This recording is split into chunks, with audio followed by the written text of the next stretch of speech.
بسا اوقات بہت سی محنتوں کا نتیجہ انسان دیکھتا ہے کہ ضائع چلا گیا. میں نے 10 سال محنت کی، حاصل کوئی نہیں نکلا. یہ ثمرات کیا ہیں؟ محنتوں کے ثمرات کا ضیاع. کوشش آپ نے کی، قسمت کی خوبی دیکھی ہے، ٹوٹی کہاں کمن، 2-4 ہاتھ جب کے لبے بام رہ گئے. Be prepared. ایک شاعر کے یہ اشعار ہیں، وہ کمیونسٹ تھا، میں نام بھی نہیں لیتا، لیکن یہ کہ یہ اسی انقلابی، چونکہ ان کا بھی ایک انقلابی نظریہ ہے، انقلابی عمل میں یہ سارے مراحل آتے ہیں. کوئی سیٹ بیک آیا، فرض کیجئے کوئی ناکامی ہو گئی، تو اپنے ساتھیوں کو دل بندھانے کے لیے یہ فصل امیدوں کی ہمدم اس بار بھی غارت جائے گی، سب محنت صبحوں شاموں کی اب کے بھی اکارت جائے گی. میرے نبی کے ثمرات کا جو لفظ یہاں آیا ہے، وَنَقْصٍ مِّنَ الْأَمْوَالِ وَالْأَنفُسِ وَالثَّمَرَاتِ، سب محنت صبحوں شاموں کی اب کے بھی اکارت جائے گی. دھرتی کے کونوں کھدروں میں پھر اپنے لہو کی کھاد بھرو، پھر مٹی سینچو اشکوں سے، پھر اگلی رت کی فکر کرو، پھر اگلی رت کی فکر کرو، جب پھر ایک بار اجڑنا ہے. ایک فصل پکی تو بھر پایا، تب تک تو یہی کچھ کرنا ہے. ایک مقصد ہے سامنے، انقلاب برپا کرنا ہے. ایک کوشش ناکام ہو جائے کوئی پرواہ نہیں، نیکسٹ. پھر تیار رہو ناکامی کے لیے. ایسا نہ ہو جو انگریزی میں کہتے ہیں hope for the best but be prepared for the worst. ایسا نہ ہو کہ دوسری مرتبہ ناکام ہو کے بددل ہو جاؤ، تمہاری ہمتیں جواب دے جائیں. نہیں، پہلے سے تیار رہو کہ دوسری مرتبہ بھی ناکامی آئے تو آئے، لیکن جب تک کہ کامیابی حاصل نہیں ہوتی ہمیں یہ کام کیے چلے جائیں. دیکھیے سیرت میں آیا کہ نہیں یہ واقعہ. بدر میں مسلمانوں کو فتح ہوئی تو احد میں زک پہنچی کہ نہیں؟ 70 صحابہ شہید ہوئے کہ نہیں؟ اگر ان کی ہمتیں جواب دے جاتی تو گاڑی کیسے چلتی آگے؟ تو فرمایا وَلَنَبْلُوَنَّكُمْ بِشَيْءٍ مِّنَ الْخَوْفِ وَالْجُوعِ وَنَقْصٍ مِّنَ الْأَمْوَالِ وَالْأَنفُسِ وَالثَّمَرَاتِ. ہم تمہیں لازم آزمائیں گے، خوف کی کیفیت سے، فقر و فاقے کی کیفیت سے، بھوک سے، جان کے نقصان سے، مال کے نقصان سے، محنتوں کے حاصل کے ضائع ہو جانے سے. وَبَشِّرِ الصَّابِرِينَ، اور اے نبی بشارت دیجئے صبر کرنے والوں کو.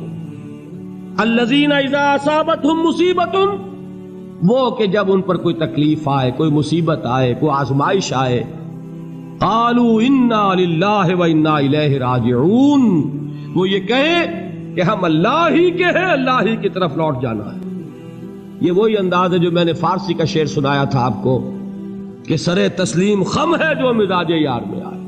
وہ ہمارا مولا ہے، ہمارا آقا ہے. اگر اسے یہی منظور ہے تو ہمیں بھی یہی منظور ہے. میں نے تسلیم و رضا کی بات کی تھی نا، آپ کو کچھ شعر سنائے تھے. ایک شعر اور سنیے، اور یہ کس کا ہے؟ محمد علی جوہر کا. ایک مرتبہ جیل گئے، ان کی ایک بیٹی جوان بیمار ہوئی، فوت ہو گئی.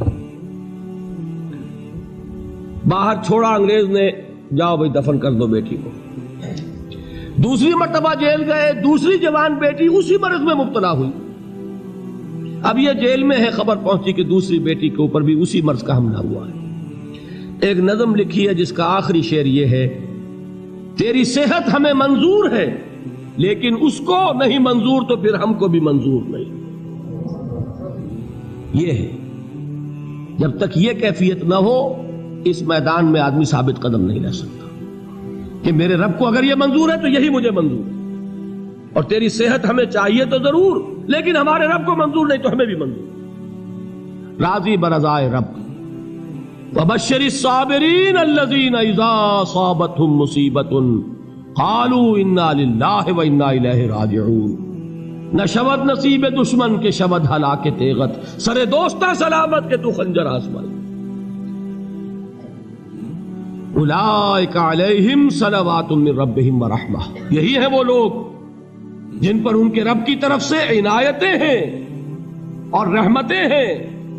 وَأُولَئِكَ هُمُ الْمُهْتَدُونَ، اور یہی ہے وہ لوگ جو کامیاب ہونے والے ہیں، ہدایت پانے والے، ہدایت یافتہ. اسی سورہ بقرہ میں ذرا آگے چل کر، یہ تو ہے 20واں رکوع، 19واں رکوع. 21ویں رکوع کی پہلی آیت ہے لیس البر ان تولوا وجوہکم قبل المشرق والمغرب ولکن البر من آمن باللہ والیوم الآخر والملائکۃ والکتاب والنبیین وآتى المال على حبه ذوي القربى واليتامى والمساكين وابن السبيل والسائلين وفي الرقاب وأقام الصلاة وآتى الزكاة والموفون بعهدهم إذا عاهدوا والصابرين في البأساء والضراء وحين البأس. اب یہ آیت جو ہے سورۃ العصر میں جو مضامین آئے تھے سارے اس میں موجود ہیں. وہاں ایمان کا لفظ آیا، یہاں 5 ایمانیات کی تفصیل آ گئی، اعمال کی تفصیل آئی، اور آخری بات وہاں کیا ہے وَتَوَاصَوْا بِالصَّبْرِ، اور یہاں کیا ہے وَالصَّابِرِينَ فِي الْبَأْسَاءِ وَالضَّرَّاءِ وَحِينَ الْبَأْسِ، اور صبر کرنے والے. اصل نیکی ان کی ہے جو صبر کریں. کس میں؟ جنگ کے وقت. ذرائے بأسائے، بأسا کہتے ہیں فقر اور فاقہ. واحد آئے گا باس تو اس کے معنی جنگ، اور باسا جمع میں آئے گا تو فاقہ فقر بھوک. اور ذرائے جسمانی تکلیف، ضرر جسمانی تکلیفوں میں صبر کرنے والے، فقر اور فاقے میں صبر کرنے والے، اور جنگ کے وقت صبر کرنے والے. اولئک الذین صدقوا واولئک هم المتقون. یہ ہیں وہ لوگ جو صبر کرنے والے ہیں، یہ ہیں جو سچے ہیں، جو اپنے دعوے میں نیکی کے اور ایمان کے صادق ہیں، اور یہی وہ لوگ ہیں جو متقی. اگلی سورت ہے سورہ آل عمران.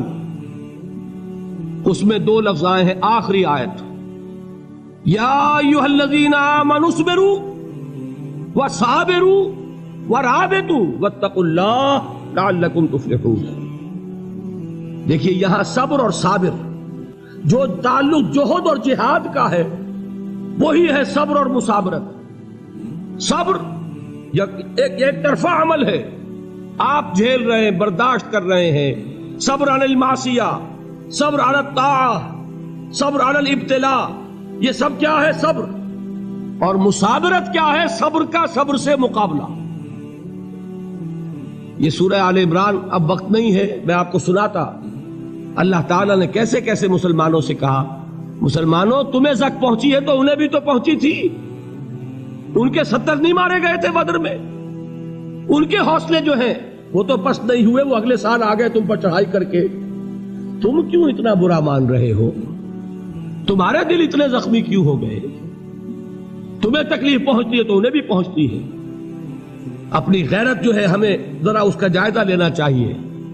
لوگ باطل نظریات کے لیے کتنی قربانیاں دے رہے ہیں، لوگ باطل چیزوں کے فروغ کے لیے کتنی محنتیں کر رہے ہیں.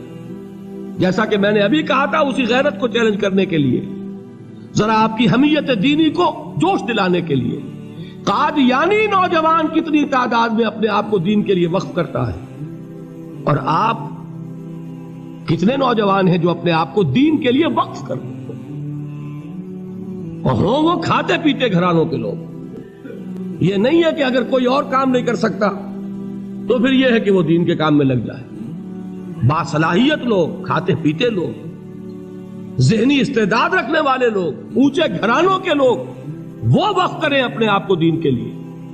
اس کے بغیر کیسے باہر آ جائے گی، کیسے رونق آ جائے گی؟ تو دنیا میں باطل نظریات والے جو ہیں، یہ بات کہی گئی ہے مسلمانوں تم اگر توحید کے لیے لڑ رہے ہو، دیکھتے نہیں ابو جہل کو، اس نے گردن کٹوائی ہے شرک کے لیے، شرک کے لیے گردن کٹوائے، اور تم توحید کے لیے گردن کٹوانے کو تیار نہ ہو. اس نے گردن کٹوائی کہ نہیں کٹوائی؟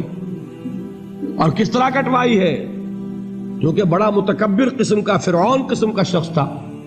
جب گردن کاٹنے لگے تو کہتا ہے ذرا نیچے سے کاٹنا، تاکہ جب تم نیزے کے اوپر چڑھاؤ میرے سر کو تو اونچا نظر آئے، معلوم ہو سردار کا سر. وہ بدبخت مرتے ہوئے بھی جو اس کی کیفیت تھی نا، اس کو ذہن میں رکھیے. تو یہ اس لوگوں نے قربانیاں دی، جانیں دی. تو فرمایا اگر تم ان سے زیادہ قربانی نہیں دو گے، یہ نوٹ کر لیجئے اس کو، مجرد اگر حق کو غالب کرنا اللہ کے ذمے ہو تو آنے واحد میں غالب کر دے گا، تمہیں تکلیف ہی دینے کی ضرورت نہیں. سمجھ رہے؟ کیا اللہ کے مقابلے میں کوئی باطل کی طاقت ٹھہر سکتی ہے؟